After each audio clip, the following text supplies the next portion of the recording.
بارانە مێتۆران بە هەزار ساڵە مرۆڤ حەیرانی خۆ کردنا. گۆری باوەریە مەسیحیە بارانە پرسیت هێسترێ عەزیز لە ورنسێ گۆ دتەباغا ساڵا 1580 هاتیە کوشتنن. گۆری ستێرناسێ گۆ 100 ساڵایەکێ دەدژیە پتۆلێمی ستێرەی خوریجی نیشانە مەیزاندنا خۆدایە. ji ber vê yekê jî gava got stêr xuricîn mirov vî tiştî dibînin û daxwaziyê xwe dibêjin.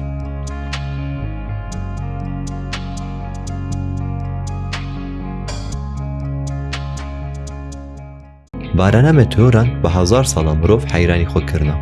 Gorî baweriya mesîhiya barana pirseyît hêstirê ezîz li Ewrensê got di tebaxa sala 1580 hatiye kuştinin.